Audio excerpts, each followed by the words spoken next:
আসসালামু আলাইকুম। ওয়ালাইকুম আসসালাম। স্যার কেমন আছেন স্যার? আলহামদুলিল্লাহ। স্যার আপনার পরিচয় স্যার? আমি ডিগ্রি কলেজের ভারপ্রাপ্ত অধ্যক্ষ ছিলাম 1.5 বছর। এরপরে ফুল প্রজেক্ট ভাইস প্রিন্সিপাল ছিলাম। আর আমি 79 সালে আসি।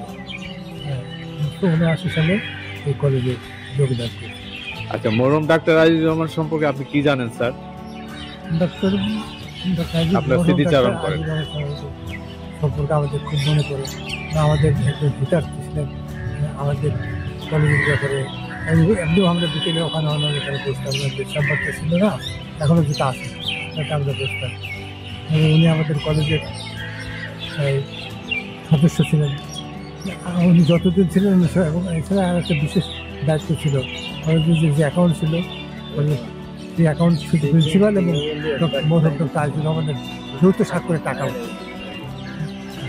এছাড়া উনি দলঘাট থেকে রেলওয়ে স্টেশন থেকে তাদের ব্যবস্থা। ওই সময় কলেজের আর্থিক অবস্থা খুবই শোচনীয় ছিল, ছাত্র সংখ্যা খুব নগণ্য ছিল। ওই অবস্থা থেকে সাধারণ অবস্থা থেকে যুগ্ম অবস্থা থেকে তাকে আস্তে আস্তে সবল করে শক্তিশালী করে স্বয়ংসম্পূর্ণ করে। এবং মাঝখানে তো আমরা বেতন আলহামদুলিল্লাহ কোনো বেতন বাকি করে না। যে কলেজগুলো তো বেতন বাকি একটা লোক ছিল, সে থেকে আমরা আলহামদুলিল্লাহ মুক্ত ছিলাম। শিক্ষা ব্যবস্থার প্রতি খুব উনি কাজ করেছেন। হ্যাঁ, উনি তো সবার প্রতি ওনার প্রতি সবারই আস্থা ছিল। এই জন্য কলেজের তহবিলটাও যাতে ওনার নিয়ন্ত্রণে থাকে, এই জন্য ওনাকে অ্যাকাউন্টে স্বাক্ষর ছিল। ওনার উনি আর কি তাড়াতাড়ি করেছিলেন এবং মরহুম কাজ দিল। হ্যাঁ, চিকিৎসক হিসেবে উনি কেমন ছিলেন? ওনার চিকিৎসা কি আপনি নিয়েছিলেন স্যার কোনোদিন? আমি দিচ্ছি না, আমি আলহামদুলিল্লাহ সুস্থই হতো, তারপর বলতাম পরামর্শ করতাম কেমনে ওর কাছে শুনছি ভালো। তো উনি বেশি বাইরে যেত না, রুগীরাই হোক পেশেন্ট ওনার কাছে আসতেন। খুব জরুরি হলে উনি দেখতেন। উনি সবসময় হলে সার্বক্ষণিকভাবে ওনার চেম্বারে বসা থাকতেন, সেবা দিয়ে গেছেন। টাকা পয়সার ব্যাপারে ওই জোরাবলি নেই, কোনো বাধ্যবাধকতা করতে নেই, হ্যাঁ, কোনো চাপ নেই।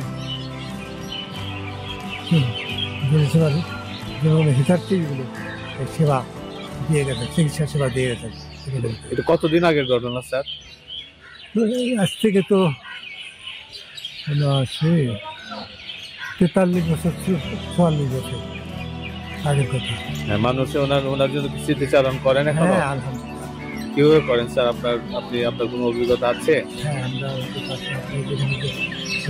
আলহাজ আবুল হাসিম ভাই আছে। হ্যাঁ, আমাদের আবার শিক্ষক মন্ত্রী যারা ওই সময় ছিল তাদের মধ্যে তো নাই কেউ, যারা আছে তাদের সাথেও আমাদের দেখা হলে কথাবার্তা হয়।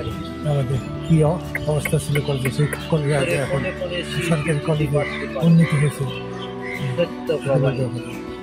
আলোচনা হয়। চিকিৎসক হিসেবে উনি অনেক ভালো ছিলেন, সেবা দিয়ে গেছে মানুষকে, চিকিৎসা সেবা দিয়ে গেছে।